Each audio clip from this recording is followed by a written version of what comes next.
Hey gang, welcome to the Friday edition of the podcast where I read out my newsletters to help you with your thoughts and processes as you go into the weekend. This is letter number 4. Now, it's about a year old, this letter. And if you want to get the new ones as they come out, don't forget to subscribe on my newsletter page, jamessinclair.net, and then you can get the written version early when it comes out to you 7 a.m. every single Monday morning. This is letter number 4, and it's all about building a dream team. Because without that dream team, without those people around you, you'll find entrepreneurship and business very, very hard. No one's self-made. Effective teams make businesses. This is letter number 4, my philosophy for building a dream team. Good morning, gang. I hope you're enjoying my weekly thoughts. When I started this journey of writing a newsletter, I wondered if I'd ever run out of things to share. Luckily, I continue to come up with ideas for my weekly subject matter. Unlucky for you if this isn't your cup of tea. When choosing which direction to go with each week, I always consider the ideas that will give you, the reader, the best chance of success. You see, I receive constant messages on Instagram, YouTube comments, LinkedIn and Facebook asking me for solutions to challenges that business owners face. And that's why I'm here. One question that stands out over all of them is this: James, you seem to love your team so much. How do you find these people and how do you keep them? Look, it's not just about offering people a higher salary. From my own experience, I confirm that paying people well doesn't always guarantee good results. In fact, I've had my fingers burned many, many times. I've made the mistake of holding on to the wrong people for far too long, which is bad for both them and the business. It also upsets the high-performing individuals already on the team. Experience has taught me that the importance of moving on from the wrong people as soon as possible is very smart. Now, how do you start? Well, you need a good philosophy, a guiding principle. Like any successful general knows, having a clear purpose and vision motivates more than any smart strategy. Start with the end in mind and envision the ideal outcome. Write it down to clarify your thoughts from yourself, for yourself and for your team.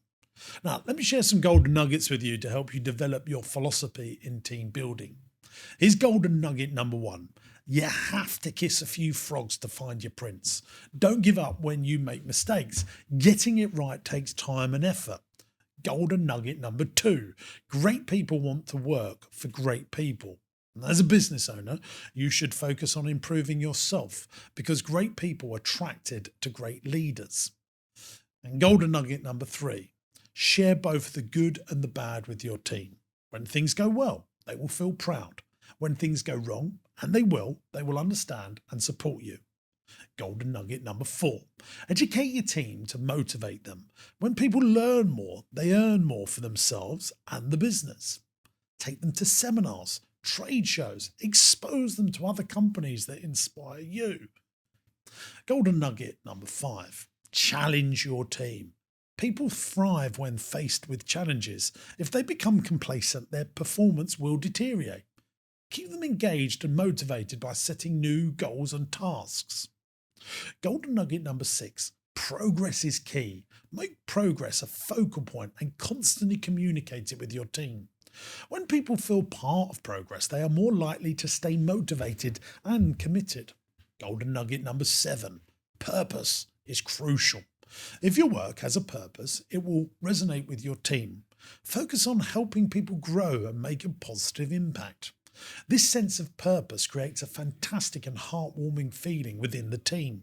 Golden nugget number 8. People at their core are tribal. Humans are tribal and they want to be led. As a good leader, focus on cultivating a great team. Look for people who are happy, hardworking and have a positive attitude. Recruit based on attitude rather than just skill sets. Don't hesitate to let go of people who don't fit the culture of the rest of the team and your philosophy as a business. Lastly, you need to become adept at recognizing and removing the wrong people from your team as quickly as possible. It may be difficult, especially if you have a compassionate nature, but it's essential for the overall success of the business. Remember, just pull that plaster off. And until next week, here's to your continued success, James. Well, there you go, gang. Hope you enjoyed that little letter. I think what I was trying to say there was Remove mood hoovers. Get rid of toxic people from your organization. I've had those niggles in my stomach about people, hoping that we could turn them around, but they were not the right individuals for our business. And I've probably taken 120 days, even 6 months to get rid of someone when I've known it 6 months before. Why put them through the heartache of just collecting a salary? Get them back into the marketplace and move on. It's right for them, and it's right for the business, and it's right for everyone else in your team. Like, if you've got some A players and you put in some C players, the A players move down to B players. It's a scientific fact that if you're an average person and you're around effective people, the average person moves themselves up. And you'll see this with sport as well. People go and play a round of golf. If they go and play with Tiger Woods and Rory McIlroy or whoever the top golf players are, and you're just an amateur, that'll be the best game of golf that you've ever played.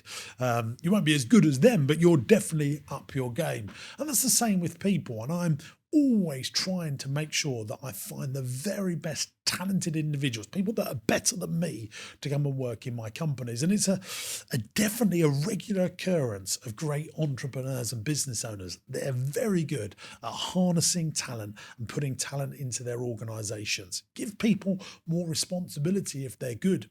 That little phrase that I love for life is, if you want something done, ask a busy person. A busy person is usually highly effective, and the world gives them more tasks, and they are more effective at doing it.